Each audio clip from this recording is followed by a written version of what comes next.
তাহলে আমরা দেখছি যে হালাল যেটা সেটাকে বলা হচ্ছে পারমিসিবল। সো আল্লাহ রাসূল সাল্লাল্লাহু আলাইহি ইসলাম এই হাদিসের মধ্যে বলছেন যে যা কিছু হালাল সেটা ক্লিয়ার, সেটা সুস্পষ্ট।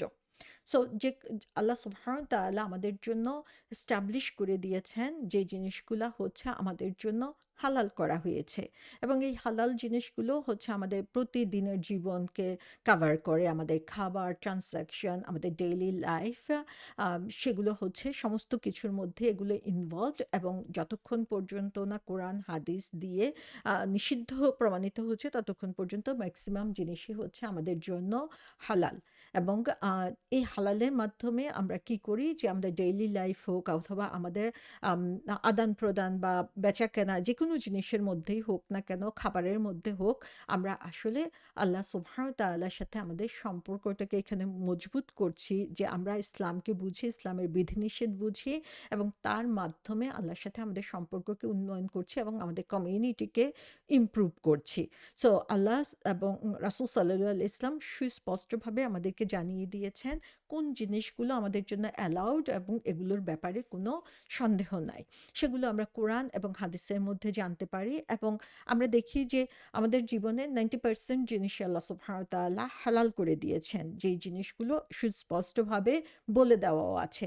যেমন কোরআনে আমরা দেখি যে সূরা মাইদাতে আল্লাহ সুবহানাহু ওয়া তাআলা উদাহরণ দিয়ে বলেছেন ৪ নম্বর আয়াতে যে তারা আপনাকে জিজ্ঞাসা করে কোন বস্তু তাদের জন্য হালাল, বলে দিন তোমাদের জন্য পবিত্র বস্তুসমূহ হালাল করা হয়েছে। সো যা কিছু আমাদের জন্য লফুল সেগুলোই আমাদের জন্য, যা গুড সেগুলোই আমাদের জন্য হালাল। যেসব শিকারী জন্তুকে তোমরা প্রশিক্ষণ দান করো শিকারের প্রতি প্রেরণের জন্য, এবং ওদেরকে ওই পদ্ধতিতে প্রশিক্ষণ দাও যা আল্লাহ তোমাদেরকে শিক্ষা দিয়েছেন, এমন শিকারী জন্তু যে শিকারকে তোমাদের জন্য ধরে রাখে তা খাও, এবং তার উপর আল্লাহর নাম উচ্চারণ করো। আল্লাহকে ভয় করতে থাকো, নিশ্চয়ই আল্লাহ সত্য হিসাব গ্রহণকারী। তাহলে আমরা দেখতে পাচ্ছি যে পবিত্র যে কোনো জিনিস, যে জিনিসগুলো আমাদের জন্য ভালো, সেই জিনিসগুলোকে আল্লাহ সুবহানাহু ওয়া তাআলা হালাল করে দিয়েছেন, এবং সুস্পষ্ট উদাহরণও তিনি আমাদেরকে এখানে দিয়ে দিয়েছেন। তারপরে আমরা দেখি যে মাইদা ৫ নম্বর আয়াতে তিনি আবার আমাদের বলেছেন যে আজ তোমাদের জন্য পবিত্র বস্তুসমূহ হালাল করে দেওয়া হলো। তো যত গুড ফুড রয়েছে সেগুলোকে হালাল করা হলো। আহলে কিতাবদের খাদ্য তোমাদের জন্য হালাল, তোমাদের খাদ্য তাদের জন্য হালাল। তোমাদের জন্য হালাল সতী সাধ্বী মুসলিম নারী, তাদের সতী সাধ্বী নারী যাদেরকে কিতাব দেওয়া হয়েছে তোমাদের পরে, যখন তোমরা তাদেরকে মহারণা প্রদান করো, তাদেরকে স্ত্রী করার জন্য, কামবাসনা চরিতার্থ করার জন্য, এবং গুপ্ত প্রেমে লিপ্ত হওয়ার জন্য নয়। যে ব্যক্তি বিশ্বাসের বিষয় অবিশ্বাস করে তার শ্রম বিফলে যাবে এবং পরকালে সে ক্ষতিগ্রস্ত হবে। তাহলে এখানে আমরা দেখছি যে আল্লাহ সুবহানাহু ওয়া তাআলা সুস্পষ্টভাবে আমাদেরকে বলে দিচ্ছেন যে হালাল মানে হচ্ছে পারমিসিবল এবং লফুল জিনিস কোনগুলো। সো এই হালাল বলতে শুধু যে খাবার তাই কিন্তু না, এটা রেফার্স করে হচ্ছে আমাদের কাজ, আমাদের আচরণ, আমরা যা কিছু গ্রহণ করছি খাদ্য হিসাবে সমস্ত কিছুই এর মধ্যে আসছে, আমাদের লেনদেনের মধ্যে আসছে। এবং এগুলো আমরা কোত্থেকে জানবো? আমরা এগুলো সম্পর্কে জানবো কোরআন এবং সুন্নাহ থেকে। সো এখান থেকে আমরা দেখি যে যেখানে যে ভালো জিনিস সমস্ত কিছু হালাল বলা হয়েছে, তার মানে হচ্ছে যেগুলো হচ্ছে ইথিক্যালি রাইট, ক্লিন, পরিষ্কার, যেগুলো হচ্ছে কারো ক্ষতির কারণ হয় না, পবিত্র সমস্ত জিনিসই আল্লাহ সুবহানাহু ওয়া তাআলা আমাদের জন্য হালাল করে দিয়েছেন। সো ফান্ডামেন্টাল রুল হচ্ছে প্রত্যেকটা জিনিসই হালাল যতক্ষণ পর্যন্ত না আমরা জানি সুস্পষ্টভাবে কোরআন এবং সুন্নাতে হারাম বলা হয়েছে। সো সেই সুনির্দিষ্ট জিনিসগুলো ছাড়া যা আছে সমস্ত কিছু আমাদের জন্য হালাল বলা হয়েছে, এবং যেগুলো হারাম বলা হয়েছে সেগুলো আসলে খুবই কম, এবং সেগুলোর জন্য কোরআন সুন্নাহ সুনির্দিষ্টভাবে বলে আমাদেরকে ভ্যালিড রিজনও দিয়ে দিয়েছেন যে কেন এটা খারাপ, আমাদের জন্য হারাম, এটা আমাদের স্বাস্থ্যের জন্য, মনের জন্য, অথবা আত্মিক যে শুদ্ধতা সেটার জন্য ক্ষতিকর সে কারণে। সো আল্লাহ এবং তার রাসূল সাল্লাল্লাহু আলাইহি ইসলামের ফুল অথরিটি রয়েছে হালাল এবং হারামের ব্যাপারে, সুতরাং তারা আমাদেরকে যা কিছু জানিয়েছেন সেগুলো আমরা এখানে হালাল হিসাবে গ্রহণ করব। সো খাবারের ব্যাপারে আমরা বলতে পারি যে হালাল ডায়েট যখন আমরা চিন্তা করি যে এটা অবশ্যই পারমিসিবল সোর্স থেকে আসতে হবে। সো যেই প্রাণীগুলো আমাদের জন্য হালাল করে দেওয়া হয়েছে সেগুলো হচ্ছে হার্বিভোরাস, যেই প্রাণীগুলো হচ্ছে অন্য প্রাণীকে মেরে খায়, সেগুলো আমাদের জন্য হালাল করা হয় নাই। সামুদ্রিক প্রাণী যেগুলো রয়েছে সেগুলো জেনারেলি আমাদের জন্য পারমিসিবল করা হয়েছে। এবং প্রাণীকে পারমিসিবল বা হালাল করার জন্য জাবিহার নিয়ম আমাদেরকে বলে দেওয়া হয়েছে যে জাবিহা করার মাধ্যমে যে প্রাণীগুলো আমরা পাবো সেগুলো হচ্ছে জীবিত অবস্থায় জাবিহা করতে হবে, সেগুলোকে হেলদি হতে হবে এবং একজন যে হচ্ছে সুস্থ মুসলিম তাকে দিয়ে স্লটার্ড করতে হবে, আল্লাহর নাম নিয়ে বিসমিল্লাহ বলে এটাকে স্লটার্ড করতে হবে এবং তার নেক বা ঘাড়ের মধ্যে এমনভাবে কাটতে হবে যে তার যে বড় রগটা সেটা কেটে ম্যাক্সিমাম ব্লাড ড্রেনেজ হয়। সো সেখানেও আল্লাহ রাসূল সাল্লাল্লাহু আলাইহি ওয়াসাল্লাম আমাদেরকে জানিয়ে দিয়েছেন কোন জিনিসগুলো আমাদেরকে ফলো করতে হবে। এবং আমরা দেখেছি এখানে যে হালাল ফুল বলতেই বলা হচ্ছে তাইয়েব, যে জিনিসগুলো হচ্ছে আমাদের জন্য ভালো, আমাদের জন্য আম আ ক্ষতিকর না, সেই জিনিসগুলোকে এখানে বলা হয়েছে যে সেগুলো আমাদের জন্য হালাল। সো আমরা এখান থেকে দেখি যে তাহলে কমন হারাম জিনিস কি আসছে, সেগুলো সুস্পষ্টভাবে বলে দেওয়া আছে। যেমন পর্ক বা শূকরের থেকে শূকর বা শূকরের বাই প্রোডাক্ট যে জিনিসগুলো আসে, যেমন জিলাটিন, শূকরের চর্বি দিয়ে যে জিনিসগুলো বানানো হয়, ইমালসিফায়ার, এই জিনিসগুলো আমাদের জন্য হারাম বলা হয়েছে, সরি। সো তারপরে হচ্ছে ব্লাড, যে রক্ত বের হয়ে আসে ফ্লোয়িং ব্লাড, সেটাকে হারাম বলা হয়েছে। তারপরে অ্যালকোহল অথবা ইনটক্সিক্যান্ট যেগুলো আমাদের বোধ বুদ্ধিকে নষ্ট করে দেয় সেগুলোকে হারাম বলা হয়েছে। এবং যেই প্রাণীগুলো মারা গিয়েছে সেটা হতে পারে নিজে নিজে মারা যাওয়া, গলায় ফাঁস লেগে মারা যাওয়া, প্রহারে মারা যাওয়া অথবা নিষিদ্ধ উপায়ে যেগুলোকে মারা হয়েছে সেগুলো আমাদের জন্য হারাম বলা হয়েছে। এবং যেই প্রাণীগুলো হচ্ছে প্রেডেটরি, যারা হচ্ছে অন্য প্রাণী থেকে নিজেদের খাদ্য গ্রহণ করে থাকে, যেমন হচ্ছে সিংহ, কুকুর, ফ্যালকন, ঈগল, এগুলোকে আমাদের জন্য হারাম বলে দেওয়া হয়েছে। সো আমরা দেখতে পাচ্ছি যে সুস্পষ্টভাবে বলে দেওয়া হয়েছে হালাল কোনটা, হারাম কোনটা এবং হালাল লাইফস্টাইল কোনটা।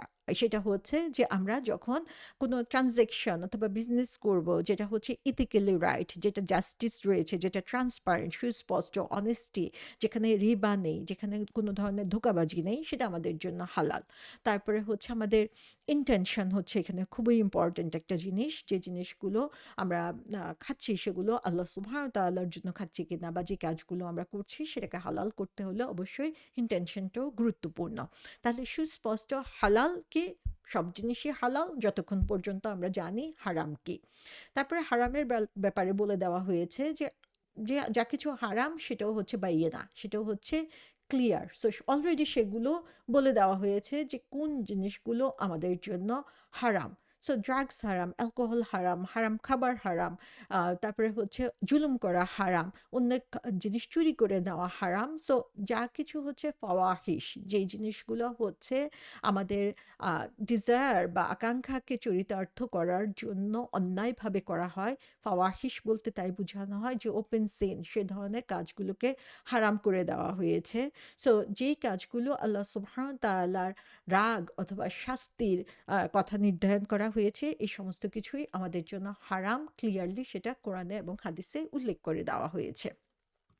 সূরা মাইদাতেই আমরা দেখি আল্লাহ সুবহানাহু ওয়া তাআলা বলেছেন যে তোমাদের জন্য হারাম করা হয়েছে মৃত জীব, রক্ত, শূকরের মাংস, যেসব জন্তু আল্লাহ ছাড়া অন্যের নামে উৎসর্গীকৃত হয়, যা কণ্ঠরোধে মারা যায়, যা আঘাত লেগে মারা যায়, যা উচ্চ স্থান থেকে পতনের ফলে মারা যায়, যা শিঙের আঘাতে মারা যায় এবং যাকে হিংস্র জন্তু ভক্ষণ করেছে কিন্তু যাকে তোমরা জবেহ করেছ।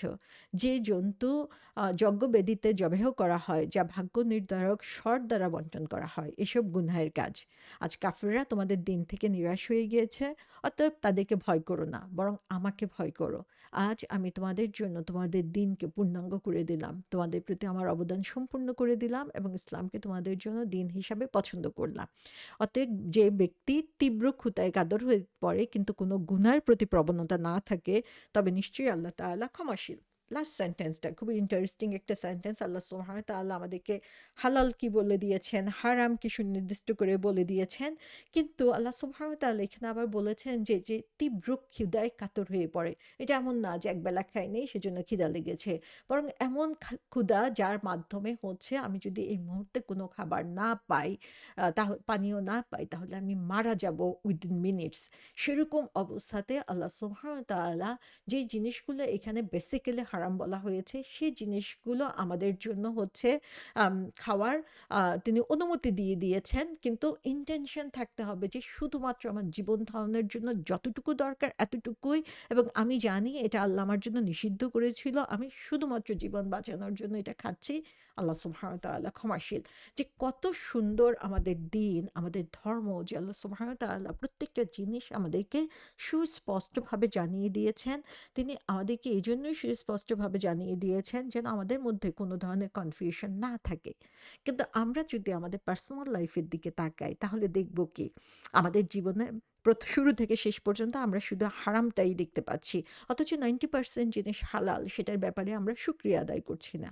আমরা আমাদের বাচ্চাদেরকে যখন দিন শিক্ষা দেই, তখন মূলত তাদেরকে আমরা শিখাই এটা হারাম, এটা করা যাবে না, এটা করা নিষেধ, এটা করলে গুনাহগার হবা, এটা করলে শাস্তি রয়েছে। অথচ আমরা দেখছি যে কত লিমিটেড জিনিস হচ্ছে হারাম। তাদেরকে আমরা ব্রডার স্পেক্টে হালালটাকে যদি শিখাই এবং সেখানে ফোকাস করি, তাহলে দেখা যাবে যে 90% জিনিস তারা এনজয় করতে পারছে। তাদের কাছে তখন দিন বা ধর্মকে কঠিন মনে হবে না এবং শুধু নিয়মের বেড়াজাল মনে হবে না। সো আল্লাহ সুবহানাহু ওয়া তাআলা আমাদের জন্য হালাল হারামকে সুস্পষ্ট করে নির্ধারিত করে দিয়েছেন। শুধুমাত্র আমাদেরকে এই ব্যাপারে জ্ঞান অর্জন করতে হবে এবং মিথ্যা ধারণার উপরে নির্ভর করতেও আল্লাহ সুবহানাহু ওয়া তাআলা আমাদেরকে নির্দেশ দিয়ে দিয়েছেন।